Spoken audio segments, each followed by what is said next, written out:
Don't Starve is an open-world survival game released in April of 2013 by Klei Entertainment. It stands out among other open-world survival games such as Minecraft due to its Tim Burton aesthetic and art style, as well as its high level of difficulty, specifically its permadeath feature. The complexity of Don't Starve's gameplay is rivaled only by its lore, which has spanned over multiple years and multiple different formats, including animated shorts, ARGs, and of course in the game itself. The lore and story of Don't Starve are constantly evolving, and new content is released all the time, which makes it hard to keep up with the actual story and what's going on. This video is an attempt to rectify that and give you one single video that contains all of the Don't Starve lore as of September 2023. Of course, in the future, if there's enough for me to make a second video on this and kind of update it, I will, but as of right now, this is literally everything you need to know about Don't Starve's story. And even if you think you do know everything already, trust me, you probably don't, so make sure you watch all the way to the end so that you're all caught up. But first, hi, welcome or welcome back. My name is Ali, and I like to make videos about the lore of different franchises and series, so if you like hearing summaries and stories and lore dumps, then make sure you stick around and subscribe. Without further ado, this is the story of Don't Starve, so far. In the Don't Starve universe, there is a world that is referred to as the Constant. Long ago, there used to be an ancient civilization that lived in the Constant, and they were bug-like creatures that worshipped a moon-like being called Altar. Using the dark and powerful nightmare fuel, these creatures decided to go underground and build themselves a magnificent city. It's unknown whether this is due directly to the nightmare fuel or just because of another reason, but these ancient creatures eventually ended up shedding their skins, and it's hypothesized that they become something called nightmare creatures, which we'll talk about a little bit more later. However, the same nightmare fuel that brought these creatures so much power would also be their downfall, as their entire civilization and species were wiped out. Although these ancient creatures are no longer around, their impact on the world of the Constant cannot be understated, and their presence is still felt heavily today. On July 26, 1901, in a world that looks a lot more familiar to our own, a man named William Carter boards a ship called the Quest. William had just decided to leave his home in Liverpool, England, and set sail to America. His dream was to work in New York City as a famous magician, but unfortunately his dream didn't really work out as planned. Despite his best efforts, he ended up unsuccessful and in debt. A few years later, in the summer of 1904, William received a California postcard with a message from his brother Jack. William, you've finally come to America. How exciting. Has your show taken New York by storm yet? I fear we may have just missed each other. The city was too much for me, so I've gone west. It really is amazing out here. Maybe you could visit sometime? Have you corresponded with Mother lately? The post is dreadfully inconsistent out here. I can't believe she hasn't met the twins yet. Warmest regards, Jack. The twins in this letter refer to Abigail and Wendy Carter, who were born on November 11th, 1903. They are Jack's daughters, and that of course makes them William's nieces. Around this time, William also received a bill and a very threatening letter from a man named George T. Witherstone. William, you are late again. Where is the money? Do you think Mr. Witherstone is running a charity? You better pay up this week or there will be trouble. I will find you.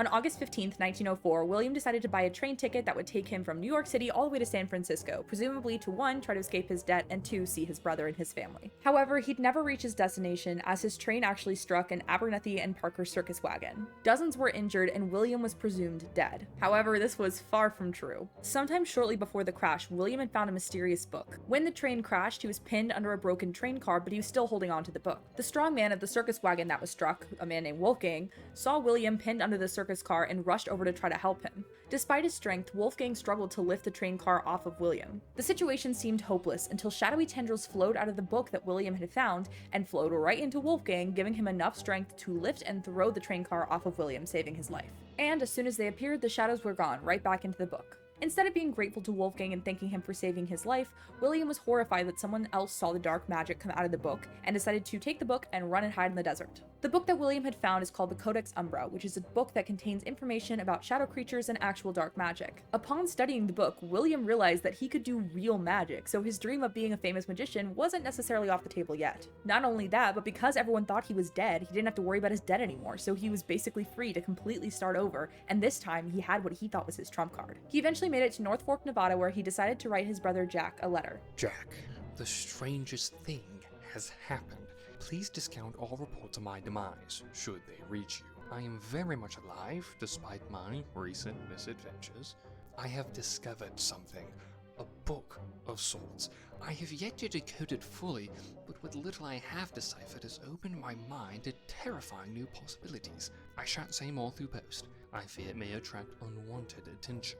All will be explained when we meet. I shall continue west forthwith.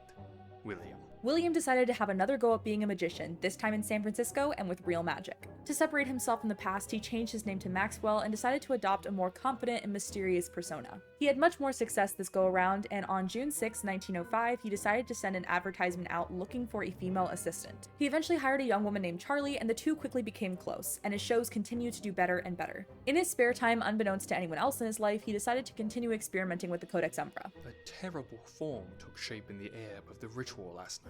It was large and indistinct, but its countenance was infused with a sort of alien malevolence that chilled me to my very core. My fear was so great that I almost faltered in my incantations. It made no hostile motions, however, and after having hung in the aether for a time, it shivered out of existence. What was it?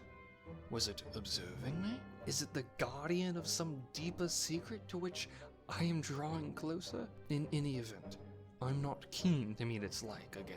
Despite his fear, Maxwell didn't stop his research and instead continued to get more and more invested in discovering the secrets of the Codex Umbra. During this time, he also became even closer to his assistant Charlie, who ended up writing him this note. Hey, Maxie. We really knocked him dead last night, didn't we? I thought that old guy in the front wasn't going to make it. Those shadow things are so convincing. They almost scare me. And I'm part of the act. We can work on the new finale when I get back from my sister's place. I'm looking forward to it.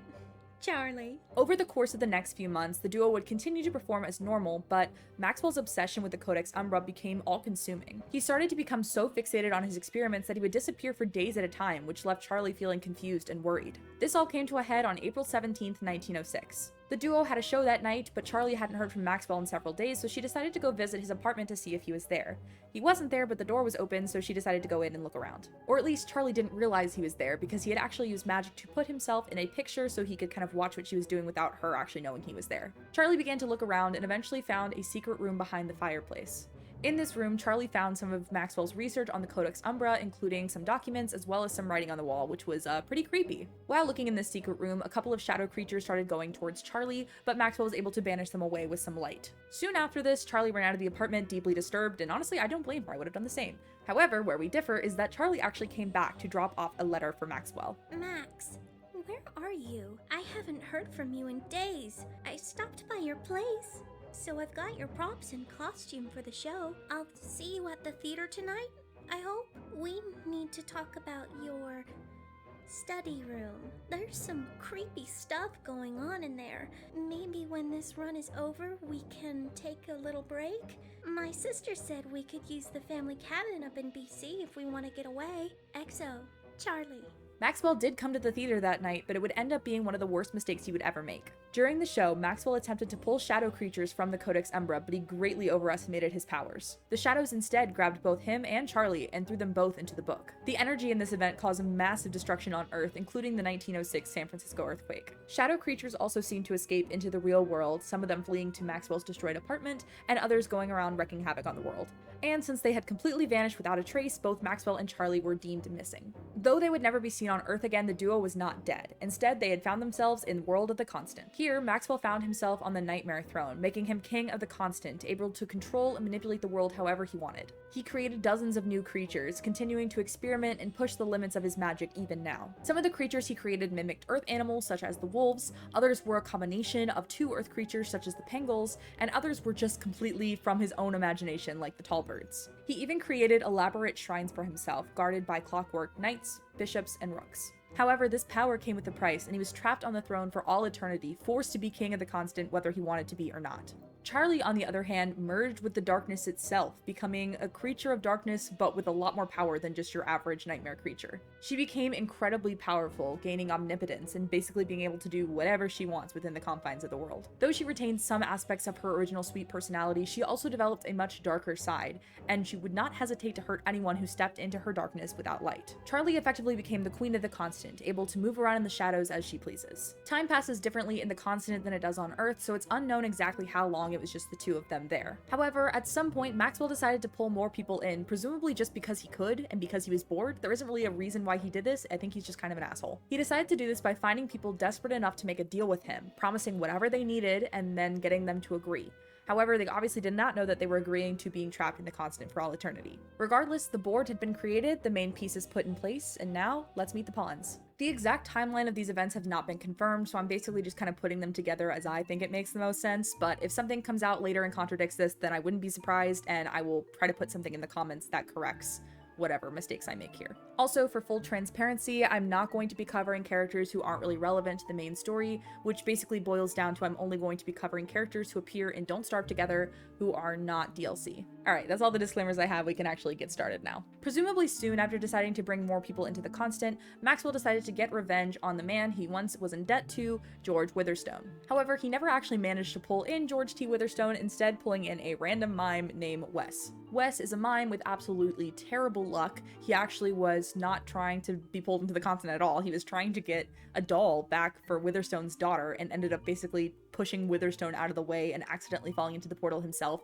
He's a bit of a mess, but we love him for that. However, Maxwell was enraged that his plan to bring Witherstone into the Constant had failed, so he decided to trap Wes in his structure surrounded by clockwork monsters, making it pretty much impossible for him to get out alone, as he would not survive without someone's help. Woody was another one of the first survivors to be pulled into the Constant, although not much about him is known. We don't actually even know how he got into the Constant in the first place, but we do know a few things about his life before the Constant. For one, he's a lumberjack, and he has an axe named Lucy that he frequently talks to, and he is also Canadian. He was also cursed before even entering the Constant and had the ability to turn into a variety of different animals during the full moon, which is an ability he retains while even in the Constant. Miss Wickerbottom was once a librarian with an intense love of both knowledge and cats. One day in the year 1911, when she was in her secret basement under the library where she liked to research things about the Constant, her entire library got set on fire. She attempted to put out the fire to save the books and all of her research, but was ultimately unsuccessful. Maxwell appeared in shadow form and told her that he had a way to save all of her knowledge. She quickly accepted his deal and he opened a portal. She started to push all of her books into the portal, but that's not actually the knowledge that Maxwell wanted, and instead he threw both her and all of her research from her secret basement into the Constant. WX-78 was once a scientist working with a man named Robert Wagstaff. Keep the name Wagstaff in the back of your mind, as this man will come up a lot during the story. The two scientists worked together on a bunch of different projects, but WX's main goal in life was to turn himself into an automaton. However, the process of going from human to metal had some unintended consequences, and WX found themselves slowly becoming disconnected with themselves and their body as a whole. To combat this, they decided to try building a new robot body, this time without a heart or an empathy module. Wagstaff disapproved of this, so WX decided to work on this project in secret. One day, Wagstaff found out about the secret project WX was working on and threw them and all of their research into the Constant, where they could finally become the soulless automaton they always wanted to be. Wendy, Maxwell's niece, had always been extremely close to her twin sister Abigail. Even after Abigail tragically died, Wendy still felt that Abigail was with her, the relationship transcending life and death. It's unknown how Wendy got pulled into the Constant, but considering Abigail can exist there as an actual physical ghost, it's not hard to see how Wendy could be convinced to enter on her own. You may remember Wolfgang as the strongman who saved Maxwell's life all those years ago when he was pinned under that train. It's unknown why or how he was pulled into the Constant, and honestly, if it was Maxwell who did it, that's kind of a dick move considering Wolfgang saved his life like just a few years prior, but you know, Maxwell is kind of a dick, so it wouldn't be too out of character for him. Regardless, now that he's in the Constant, Wolfgang actually does have superhuman strength, as long as his stomach stays full. As a young girl, Willow grew up alone in an orphanage with only her teddy bear Bernie for comfort. To make things worse, she was constantly haunted by shadow creatures, but luckily she had Bernie to scare them away. However, one day, as a punishment, her caretakers took Bernie away and locked her in a closet. While trapped in the closet, a shadow creature tried to attack her, but luckily she was able to grab a lighter, and the fire scared away the shadow creature and burned down the entire orphanage. This caused Willow to become absolutely obsessed with fire, something that would continue throughout her entire life. Later in life, as an adult, she actually even helped Maxwell bring people to the Constant. For example, she's the one who actually set Wickerbottom's library on fire. While it's unknown how Willow herself entered the Constant, it could be that she actually wanted to go, because she simply views being in the Constant as a fresh start. Last, but far from least of these 8 original pawns is Wilson. Wilson was a reclusive, failing scientist who one day heard from his Voxola radio the voice of Maxwell offering him secret knowledge. With this knowledge, Wilson was able to create a strange contraption that ended up being a portal to the Constant, but before he could even really figure out what was going on, Maxwell used his shadow hands to drag Wilson into the Constant himself. With the first 8 pawns in place, the game is ready to begin, even though most of the players are clueless about the game's rules or don't even know it exists in the first place. However, these are not the only players on the board, not by a long shot. The most important person who we haven't yet discussed in detail is Wagstaff, who I briefly mentioned earlier. Not only did Wagstaff help turn WX into an automaton and then later threw them into the constant, he also developed the Voxola radio, which Maxwell used to communicate with several of his victims, including Wilson. He has been studying the constant for years and years and years. It's unknown exactly how long, but this man has probably the most knowledge about the constant than anyone else. He also appears to have the ability to go in and out of the constant at will, which is something that no other character can do,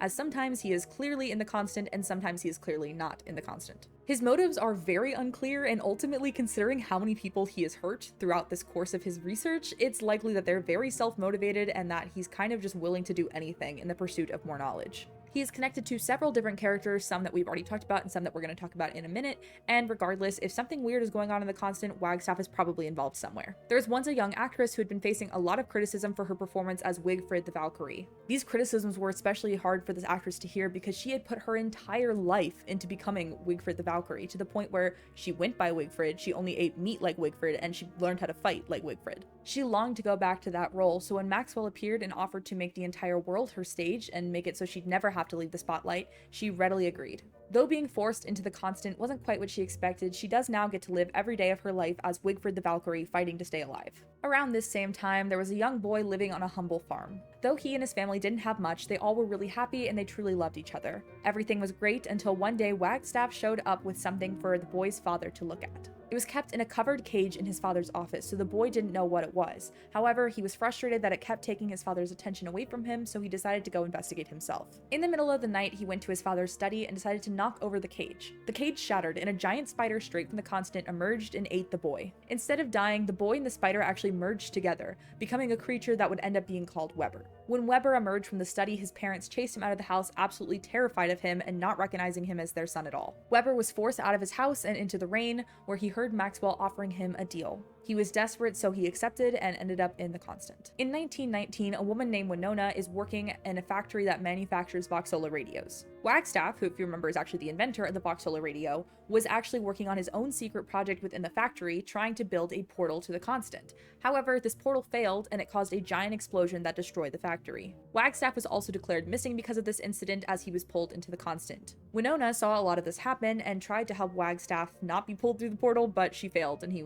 was pulled through the portal, and the portal was destroyed. However, Winona's incredibly good with machines, so she was able to repair and fix the portal, and when she did, she saw her sister, Charlie. Winona was shocked to see her because Charlie had been declared missing years ago, and she tried to pull Charlie out of the portal, but instead was pulled in by Charlie. Warley's life was all but consumed with caring for his mother, Angeline, who suffered from dementia. He would play her music, cook her cherished food, and do whatever he could to make her happy and take care of her. He desperately wanted his mother to remember him, but unfortunately, every time she would have some of her memories back, it was always very brief and fleeting. Warley had a promising culinary career in Paris, which he actually left so he could take full-time care of his mother. Angeline's moments of clarity dwindled, and he became more and more desperate. It was around this time that he started hearing a mysterious voice on the radio, which eventually convinced him to make a deal and landed him in the constant. Walter is an energetic young boy that loves the wilderness, monsters, and all things dangerous. While on the search for a legendary creature, he stumbled upon an old cabin that once belonged to Woody. Somehow, the old Voxola radio that was in the cabin still worked, and a mysterious voice lured Walter into the unknown. Walter was honestly not really fazed by being in the constant because it's kind of like a dream come true for him to be around all of this wilderness and danger and monsters, but you know, he was still a little kid, but luckily he found protection in the form of Wobie. Now that he's trapped in the constant, Walter is determined to figure out the secrets of the world as well as return Wobie to her rightful home. Okay, so all these people are in the constant. Now what? Basically, we don't know exactly what everyone was up to, but the long story short is that they all died a lot. However, one very good or very bad thing, depending on your perspective about the constant, is the fact that when you die, you do come back. There is like a respawn system. However, when you die, you're sent to like a new place on the constant, so it's not like you get to keep your old stuff or anything like that. You just have to start over, but at least you're alive, I guess. This cycle of dying and coming back to life and dying happens over and over and over again until one day Wilson finds a portal. Wilson activates the portal and walks into a new world where he finds Maxwell taunting him. Oh, you found my portal, did you? You'd think you would have learned your lesson by now. Let's try something a little more challenging, shall we? Maxwell challenges Wilson to survive long enough in the world to complete a new portal. Wilson is successful, walks into the completed portal, and finds Maxwell taunting him again. Oh, would you look at that? You survived. 1 down, 4 to go. This happens over and over, with Maxwell getting more and more agitated every time. Say, pal, let's make a deal. You can stay here, settle down even. I'll give you food, gold, pigs, Whatever you need. All I want in return is a truce. Say, pal, you're really pushing your luck. Turn back now, or I may have to resort to drastic measures. You insolent, pitiful, insignificant ant! Do not arouse the wrath of the great Maxwell. You will regret coming any further. After completing all of the portals, Wilson finds himself in a new place. After walking along a path, Wilson finds Maxwell chained to the Nightmare Throne, looking incredibly tired and incredibly done with all of this. Is this how it ends? Forgive me if I don't get up. You've been an interesting plaything, but I've grown tired of this game. Or maybe they've grown tired of me. Took them long enough. They'll show you terrible, beautiful things. It's best not to find it. There wasn't much here when I showed up. Just dust and the void. And I've learned so much since then. I've built so much. But even a king is bound to the board. You can't change the rules of the game. I don't know what they want. They just watch. Unless you get too close. Then, well, there's a reason I stay so dapper. What is it out there? Time moves differently here. Go on, stay a while.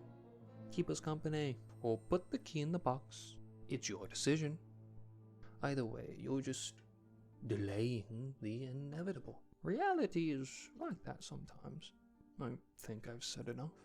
Wilson, having no other options left, eventually decides to put a key he found into a box. Doing this frees Maxwell from his chains, but unfortunately, because he's been there for so long, his body immediately shrivels and he turns to dust. The Constant needs a king, so Wilson is forced to take Maxwell's seat on the Nightmare Throne. It's unknown how long exactly Wilson was on the Nightmare Throne, but we can assume that it's probably not that long and definitely way less than Maxwell was on the throne. One day, Charlie appears and seems to kindly set him free before immediately electrocuting him and sending him back to the Constant. Charlie seems pretty unhinged with her normal sweet personality and her constant dark personality at war. Despite being at war with herself, she ends up redecorating the throne room and eventually finds peace with who she is. She decides to willingly take the Nightmare Throne herself and gains a spiffy new outfit.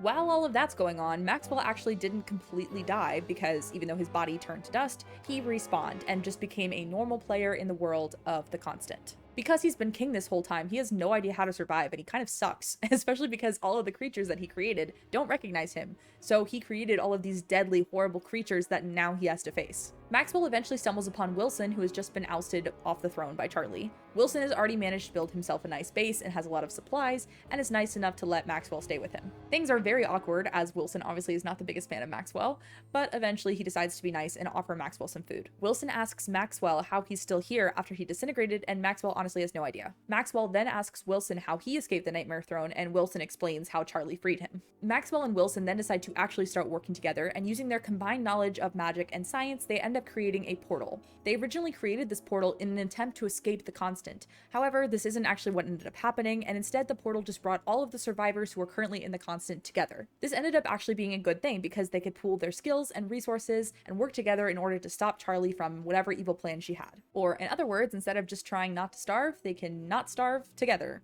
Close enough. So now that the whole gang is together, they decide to expand and start exploring underground, where they find the ruins of the ancient civilization. The survivors work together and eventually find all the pieces necessary to reanimate an ancient skeleton. This skeleton is the ancient Fuelweaver, who actually has a lot of interesting things to say. Pity you will not suffer. It must be this way. My world, threadbare. My city, in tatters. This will be quick. How we fallen. You will fall as we did. This is for the best. You will be unraveled. They are coming, and it cannot be stopped. This world's fabric is frayed and torn. They are unfathomable. I will save you. Right before it's defeated, dark tendrils from Charlie wrap up the creature and kill it. The ancient Fuelweaver says, Fools. Who are you? Release me, Shade. You are not them. Are you so received. Ha! You deserve this. You've made your choice. In the game, the portal opens up, but not really much happens. In the animations revealed that the portal actually takes you to the world of the Forge and the Gorge, which are like these special events that honestly don't really seem relevant to the actual story, so we're just gonna skip them. I tried to do research on their story and honestly didn't really care and didn't really understand what was going on because I wasn't around to play those events myself. So if you have thoughts on those, please feel free to leave them in the comments below. But that marks the end of the first chapter of the Don't Starve lore. The next arc is called The Return of Them, and it starts off in a pretty big way as a piece of the moon falls from the sky and lands on the earth. Wilson, Winona, and Wigfrid decide to hop on a boat and investigate this, and they eventually find the Lunar Islands. The Lunar Islands are somewhat similar to the mainland constant, but there are a few huge differences. On the main constant, you have to worry about sanity, which can raise or lower depending on what you do and what creatures you interact with. On the Lunar Islands, there is a similar but opposite mechanic called enlightenment, and the higher it gets, the more distorted your world gets. On the mainland, if your sanity is low, then shadow creatures will appear, but on the Lunar Islands, if your enlightenment is high, then shadowy white creatures called gestalts will appear. You can't have full sanity in the mainlands without having full enlightenment on the Lunar Islands, and vice versa, showing how these two planes, although similar, are total opposites. While exploring underground one day, Wilson, Maxwell, and Winona discover ancient archives. Despite ruling the constant for so long, Maxwell had no idea these existed. After putting some gems from the moon on an altar in the archives, monsters appear and start to attack. It seems like there's a big fight going on between the shadow creatures from the mainland and the gestalts from the Lunar Island. While this is all going on, the trio happen to see Charlie. Winona reaches out to Charlie trying to grab her sister, too distracted by her appearance to notice the fact that she's about to die, and Maxwell does his one good deed ever and pulls her out of the way and saves her life. Sometime after that, Charlie goes to the Lunar Islands and harvests some gestalts to make a torch. She holds it up to the moon in the sky and reveals it to be an eye. This eyeball in the moon is presumably Altar, which is what the ancient creatures worshipped. There's also an eye in the dark portal in the caves, and that seems to represent the dark, while the moon represents the moon. So there seems to be a war between the dark and the shadows and the moon and the light. The survivors work together to complete the rest of the lunar altars, but doing this unleashes a huge storm on the mainland. This brings a lot of the elements of the Lunar Islands to the mainland, which is nice because you don't need light, but it's also bad because it's causing a lot of chaos. In the storm, Wagstaff actually appears and greets the survivors and asks for their help. Wagstaff wants everyone to help him collect static energy and build a device on top of the storm. However, Wagstaff is clearly not actually in the constant, as he appears to be a hologram that is flickering in and out. This is why I and many others believe that he is able to go in and out of the constant at will, because clearly we saw him get pulled into the constant back when Winona was pulled in, but obviously he isn't here now, so either he's on a different plane of the constant, or he's in the real world communicating to the constant, or I don't know, maybe he's just being silly goofy and wanted to be a hologram. I'm not really sure. The device that Wagstaff wants the survivors to help him make collects energy, but doing so makes Altar mad, so Altar sends down the Celestial Champion to destroy the device and kill the survivors. However, the survivors defeat the Celestial Champion, and Wagstaff takes the light from the machine. He's very ominous about this whole thing, and he says his experiment has been a success, so I personally don't really trust the guy, but the survivors don't seem too fazed by him, so whatever. While that's all happening above ground, Charlie and two shadow creatures are down in the ancient archives getting ready to do something. What that is, who knows? The Return of Them is the last full completed arc, but there have been several major lore drops in the past few months that are not part of an official arc yet, to my knowledge, but they're still important and relevant to share, so that's what this is going to be. The first thing is that this next arc, which I'm going to be calling the future arc for right now, seems to have Maxwell as the main character, or at least the central character. Sometime after the events of Return of Them, Maxwell is gathering wood, and he ends up falling down in front of a statue of himself. He then gets attacked by the clockwork robots he created to guard the statue and passes out. While passed out in his dream, he sees a chessboard with Charlie before going into the constant as the White Queen and himself as the Black King. Charlie moves around the pieces and begins to take him through a bunch of memories. First, these memories are all really happy. The two of them are just, being friends, being close, etc. But slowly over time, Maxwell becomes more and more obsessed with the Codex Umbra, and of course they become more and more distant. Charlie then shows him the memories of watching Charlie find his secret room and also performing the trick where he got both of them thrown into the constant. He then finds himself back on the chessboard and sees Charlie as the White Queen fall. Shadow creatures then begin to attack, so Maxwell starts running frantically. The pieces on the chessboard change so that the white pieces represent all the survivors and the black pieces represent the shadow creatures. Maxwell is grabbed by a shadow creature and it looks like that's about to be the end for him, but all of a sudden it stops and disappears. Charlie appears right in front of him and gives him a fresh red rose to replace the wilted one that's currently on his chest. Maxwell suddenly wakes up from his dream to the concerned faces of the other survivors. Maxwell stands up, dusts himself off, and doesn't really talk about what just happened, but Wilson does notice the fresh rose, so he's a little concerned about that.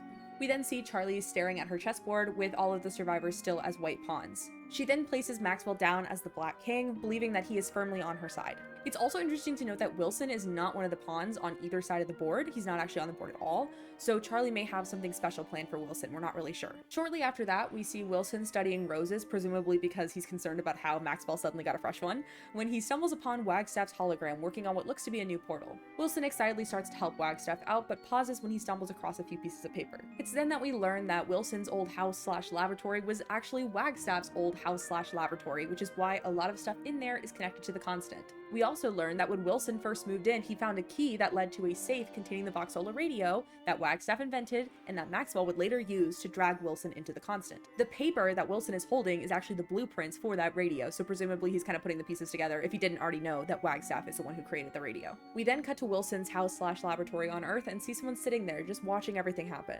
That person is presumably Wagstaff, again showing that he can go in and out of the constant as he pleases, and also that he might be up to something nefarious. Like, why is he just like watching everyone? That's weird. But anyways, he's back in his old house, for better or for worse. Sometime after this, lunar rifts start opening on the mainland, bringing lunar creatures and materials to the main world. While this is all happening, Charlie fixes the ancient portal down in the caves and the ancient dark eye appears. However, it quickly disappears, leaving her very frustrated. Also while that's happening, Maxwell, Winona, and Wickerbottom are exploring some new abnormalities in the cave. The trio stops for a break when all of a sudden a path of roses appear before Maxwell, and he decides to follow them, leading him away from the group. He heads inside where he sees Charlie, who whispers something in his ear, then vanishes, leaving him confused and alone. We have no idea what Charlie whispered to Maxwell, but whatever it is, it probably wasn't good.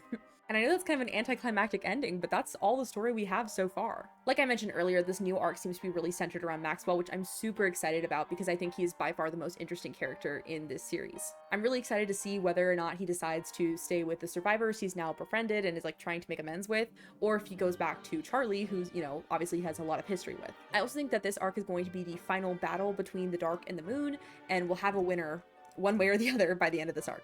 Obviously, we'll just have to wait and see, and maybe when this arc concludes, I will make another video just obviously about that arc. I wouldn't do all this again, but just about that arc and any other lore and important information that comes up. Anyways, thank you so much for watching all the way to the end. I so appreciate it. It truly means the world to me that you guys are watching and enjoying this new style of content from me. I also want to give a special shout out to all of my friends who helped do voice acting in this. Make sure you go not only follow them on their links, which are in the description, but also go leave a comment about how good they did, because like they popped off, right? Like I'm so happy. Like thank you so much guys for lending me your voices. Really appreciate it. If you want a suggestion for a similar video to watch after this one, then make sure you check out my Sims lore summary video if you haven't already. I basically go through some of my favorite stories from across the Sims franchise and just give you all the nitty-gritty lore details. Thank you again so much for watching. Make sure you subscribe so you can keep up with my content. Drink some water, take care of yourself, have a great rest of your day, and I will see you next time. Bye!